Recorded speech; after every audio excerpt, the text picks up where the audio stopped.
Selamat pagi saudara-saudara, orang-orang pilihan Tuhan yang berbahagia. Hari ini kita jumpa lagi Sabtu 13 Agustus 2022 untuk memperkuat iman kita lewat renungan yang berjudul Memberi Diri bagi Yesus. Untuk itu kita akan membaca satu ayat dari surat Filipi pasal 1 ayat 21. Demikian bunyinya.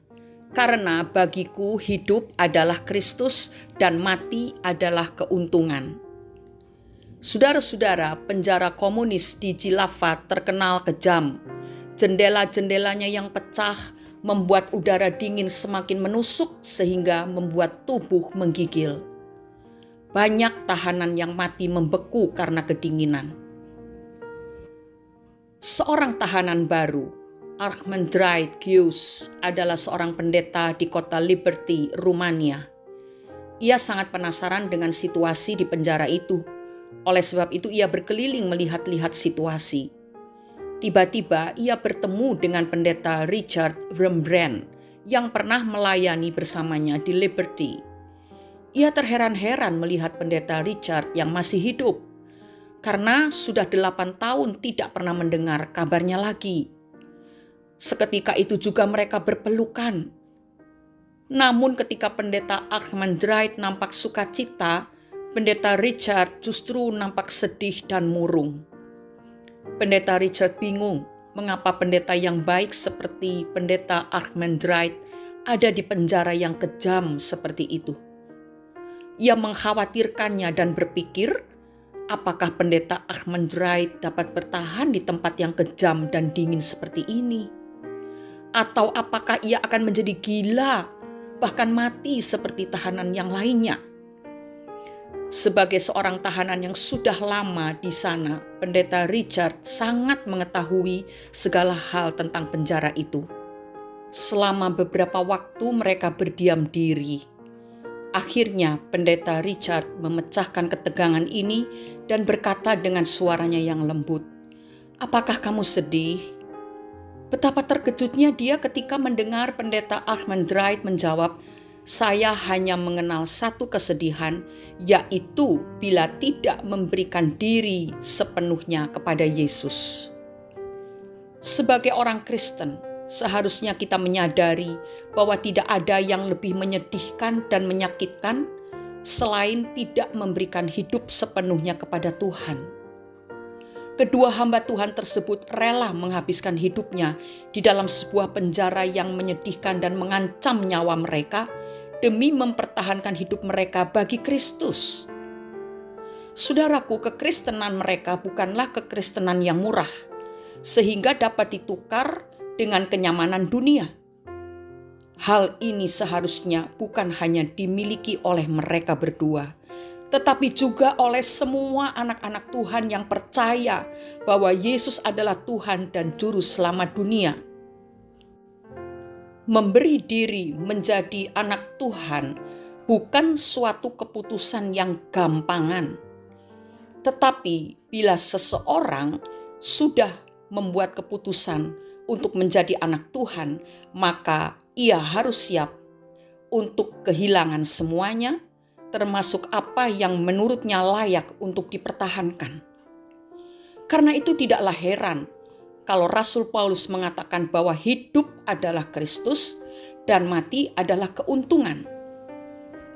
Kapankah seseorang bisa mengucapkan seperti apa yang telah diucapkan oleh Paulus, bahwa hidup adalah Kristus dan mati adalah keuntungan?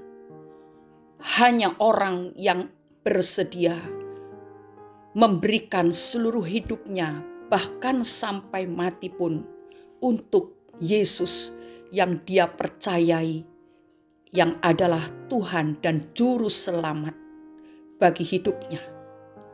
Oleh sebab itu, sangat menyedihkan jika banyak orang Kristen yang sedang mengalami kekecewaan lalu menjadi malas untuk beribadah, atau oleh karena kebutuhan hidup yang menekan, rela meninggalkan Tuhan. Sekalipun banyak alasan yang masuk akal untuk kita berhenti melayani Tuhan, atau berhenti mempercayai Yesus sebagai Tuhan dan Juru Selamat, Kita tidak boleh membiarkan itu terjadi. Kita harus tetap percaya dan memberikan hidup kita sepenuhnya kepada Tuhan Yesus. Sebab firman Tuhan dalam Matius pasal 10 ayat 39 berkata, barang siapa mempertahankan nyawanya, ia akan kehilangan nyawanya. Dan barang siapa kehilangan nyawanya karena aku, ia akan memperolehnya. Saudara-saudara, segala sesuatu yang di dunia ini sifatnya sementara. Hidup kita pun yang di dunia ini sementara. Tetapi kalau kita menyerahkan hidup kita sepenuhnya kepada Yesus, maka kita akan mendapatkan kehidupan yang kekal selama-lamanya di dalam sukacita dan kebahagiaan bersama dengan Tuhan. Oleh karena itu, marilah kita memberikan seluruh hidup kita ini untuk kemuliaan nama Tuhan.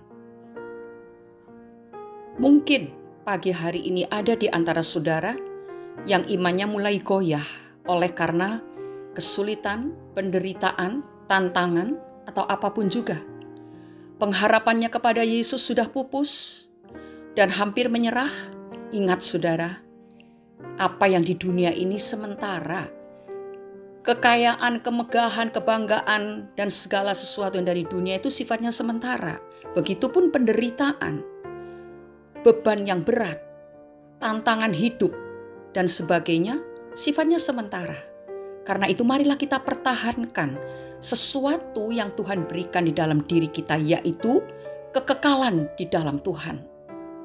Pertahankanlah iman saudara, karena Yesus yang bertanggung jawab atas hidup saudara.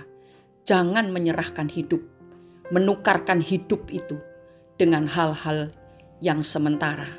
Karena hidup saudara terlalu berharga, seharga darah Yesus, seharga kehidupan Yesus. Masa sih mau ditukarkan dengan hal-hal duniawi yang begitu murah di hadapan mata Tuhan? Tentu tidak. Tuhan Yesus pasti memberikan kekuatan kepada saudara-saudara yang sedang dalam keadaan goncang hari ini. Mari kita berdoa. Terima kasih Bapa di dalam surga, bila pagi hari ini kami diingatkan kembali akan betapa berharganya hidup kami, karena Yesus sudah menebus kami dari dosa dan kebinasaan. Karya Yesus yang luar biasa itu membuat hidup kami berharga di mata Tuhan. Karena itu kami mohon Engkau menguatkan kami Bapa. Mungkin ada di antara saudara-saudara yang mendengarkan renungan ini sedang dalam kegoncangan iman.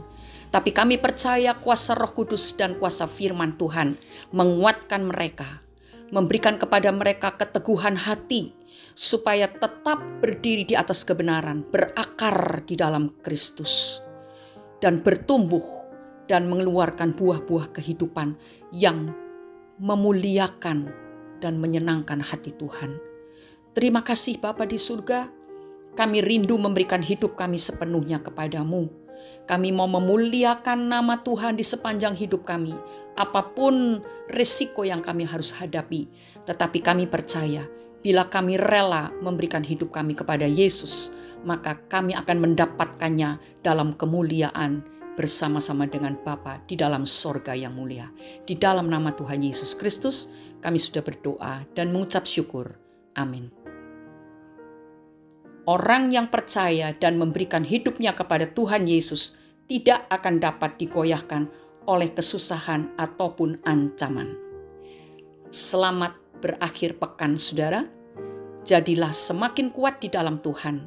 Waktunya tidak lama lagi, orang-orang yang mempertahankan imannya, dia akan bertemu dengan Yesus di udara.